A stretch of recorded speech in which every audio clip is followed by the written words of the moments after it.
उसमें वो प्रधानमंत्री को भी बोल सकते हैं कि मुझे प्रधानमंत्री निवास में रखिए या प्रधानमंत्री या राष्ट्रपति भवन का कोई स्पेशल सूट दीजिए। इतनी बड़ी एक्ट्रेस है, कलाकार है, लेकिन अब वो एक सांसद है और जैसे नए सांसद और भी आए हैं वैसे वो एक सांसद, कोई उनको स्पेशल सुविधा नहीं मिल सकती जो सांसदों को मिलती है। महाराष्ट्र सदन की व्यवस्था होती है, हर जो सांसद पहली बार चुनकर आता है उनकी व्यवस्था दिल्ली में उनके जो सदन होते हैं उसमें किया जाता है या होटल अशोका में किया जाता है। अब महाराष्ट्र से जो लोग चुनकर गए वो महाराष्ट्र सदन में रहेंगे, गुजरात से जो लोग चुनकर गए गुजरात भवन में रहेंगे, कोई उत्तर प्रदेश के नए सांसद उत्तर प्रदेश भवन में रहेंगे, हरियाणा में रहेंगे। कंगना राणावत जी इस देश की महान अदाकारा हिमाचल प्रदेश से चुनकर संसद में आई है, तो उनकी व्यवस्था बाकायदा हिमाचल भवन में होना चाहिए। हिमाचल भवन, अगर हिमाचल के मुख्यमंत्री उनको मुख्यमंत्री का सूट रहने को देने की उनकी इच्छा है तो उनकी इच्छा है, लेकिन महाराष्ट्र के मुख्यमंत्री उनको क्यों दे? महाराष्ट्र से तो उनसे भी सीनियर लोग चुनकर गए हैं लोकसभा में, उनको मिलना चाहिए, फिर उनको मिलना चाहिए। लेकिन कंगना जी को ये कौन बताएगा? देखिए, उज्ज्वल निकम एक अच्छे वकील है,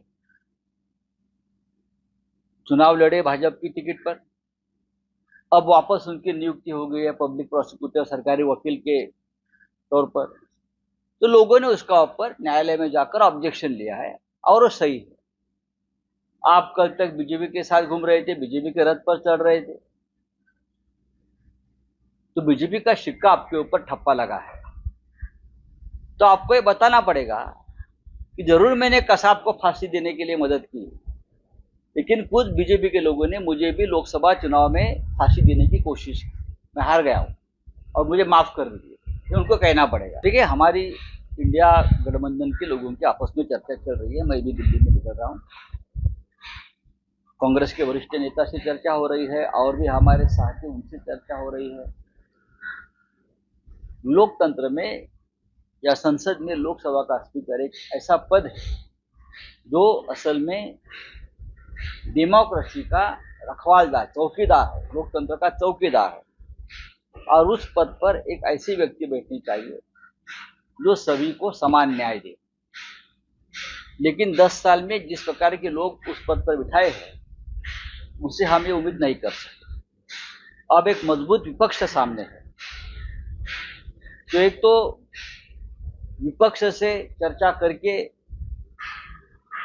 नाम का ऐलान होना चाहिए,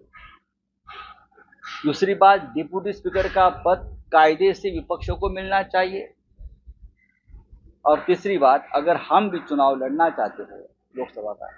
तो इंडिया गठबंधन में हम सब मिलकर चर्चा करेंगे और निर्णय लेंगे। राहुल गांधी जी हो, खड़गे जी हो, उद्धव ठाकरे जी हो, शरद पवार साहब हो, ममता जी हो या और नेता है, आपके नेता है, हम अभी चर्चा करेंगे।